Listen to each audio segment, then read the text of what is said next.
If there's one silver lining Manchester United can cling to ahead of the 2025-26 season, it's this: they've got nothing left to lose. After years of chaos and calamity, surely something brighter lies ahead. Finishing in the bottom half of the Premier League has done nothing for the club's legacy, but in a strange way, that reality offers a rare kind of freedom. For the club's ownership, this is the perfect moment to hit the reset button. No internal backlash, no fan protests, just a clear runway for a major overhaul. And that's exactly what's happening.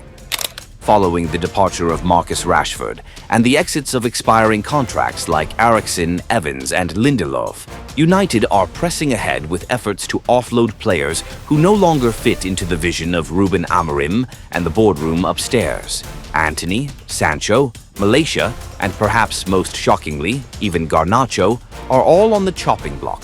These departures wouldn't just clear the wage bill, they'd open the door to a new era, a new identity, and a rebuilt squad with real ambition.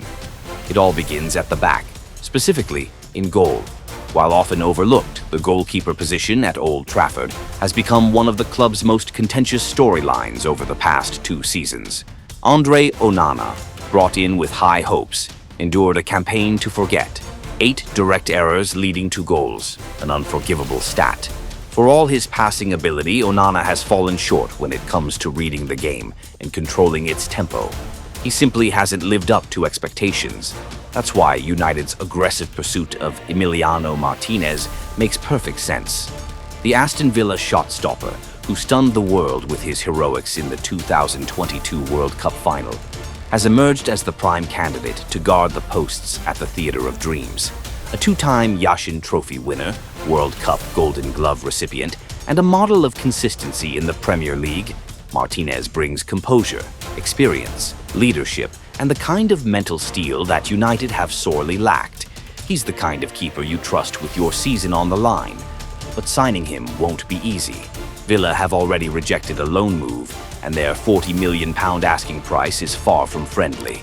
Still, if United are serious about rising again, this is the kind of deal worth stretching for. Let's not forget, Edwin van der Sar arrived at Old Trafford at 34 and became a legend. Should Martinez join, it would spark fierce competition between the posts, perhaps even pushing Onana out of the club altogether.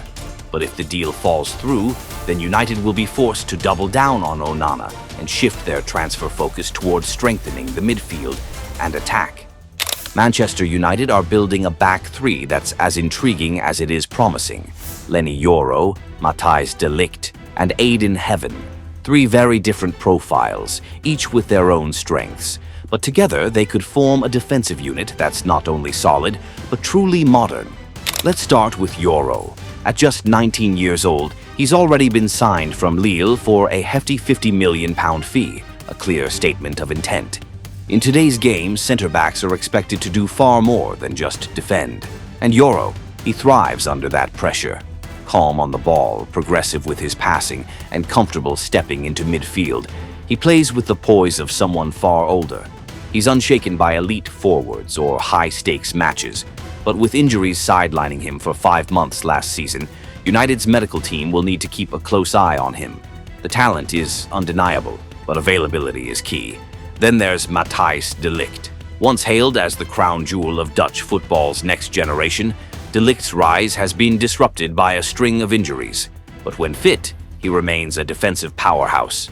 Physically dominant, aerially strong, and tactically sharp, he brings experience from his time at Juventus and Bayern Munich. He's expected to be the anchor of this back line, the calming presence guiding younger talents like Yoro and Heaven. De Ligt played 29 league games for United last season. At times, he was brilliant, but he'll need to cut out the occasional lapses if he's to truly lead this defense. And then there's the revelation, Aiden Heaven. Signed from Arsenal during the January window, he wasted no time making his mark. When Lisandro Martinez went down with injury, Heaven stepped up and never looked out of place.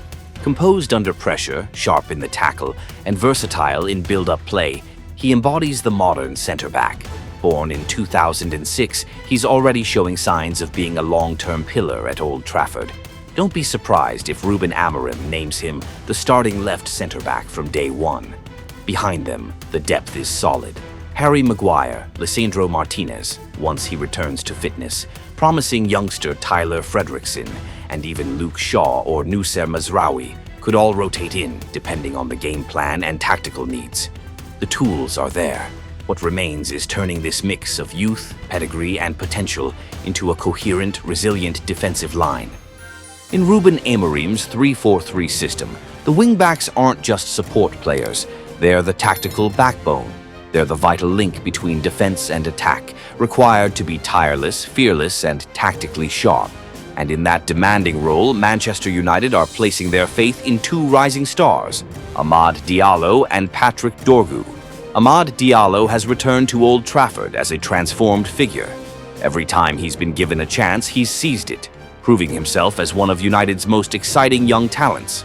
Last season, with 11 goals and 8 assists, he was second only to captain Bruno Fernandes in creative output. He brings pace, flair, and an uncanny ability to create magic down the right flank, turning that side of the pitch into a constant threat. On the opposite wing, Patrick Dorgu represents another fearless face of the rebuild. Still raw in moments, sure, but he makes up for it with relentless energy, grit, and a fighter's mentality. He never stops running.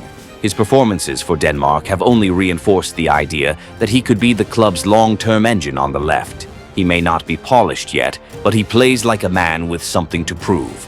Together, Amad and Dorgu are expected to stretch opposition defenses and open up central channels, where the real heartbeat of this United side lies: Bruno Fernandes and Casemiro. Bruno needs no introduction. The captain, the creator, the ever-reliable heartbeat of United's midfield. Despite lucrative offers from clubs like Al Hilal, Bruno chose to stay, committed to the cause. Over the past 2 seasons, no player in the Premier League has created more chances than him. In Amorim's system, he'll take on the role of a roaming number 8, dropping deeper to receive the ball, scanning the field, and orchestrating play from earlier phases. Expect him to dictate the tempo with even more control. Next to him stands Casemiro, the indestructible warrior.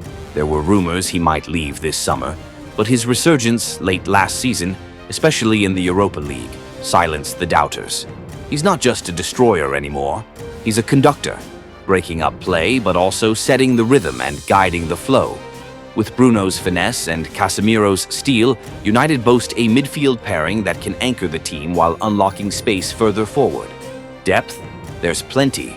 Diogo Dalot, Noussair Mazraoui, Luke Shaw, and Diego Leon can all slot in as wingbacks when needed, offering fresh legs and tactical flexibility.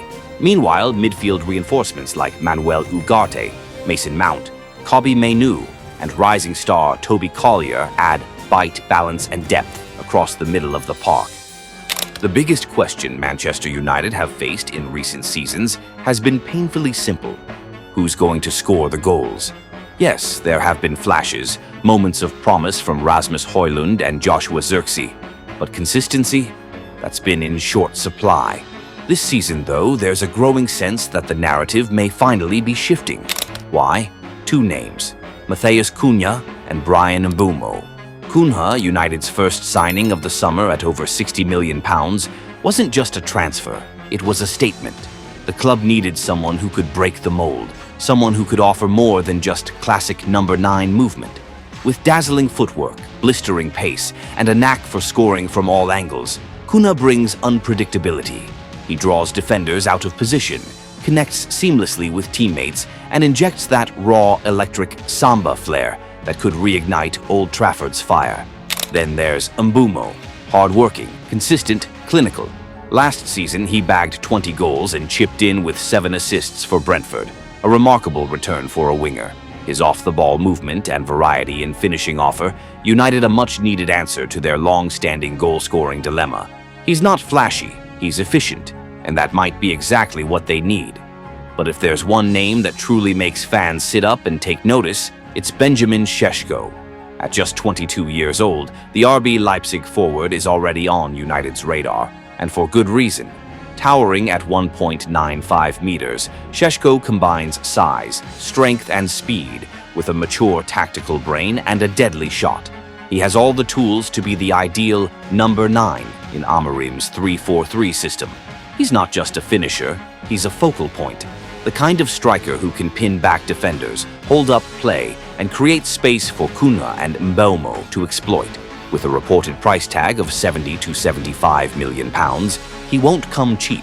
But 27 goals in 64 Bundesliga matches say one thing loud and clear. This kid knows how to find the net, and that's something United have been craving for far too long. This new-look front line, built on pace, power, and chemistry, finally gives fans hope that, for the first time in years, United could have a real attacking trio. A trio to fear, a trio to believe in.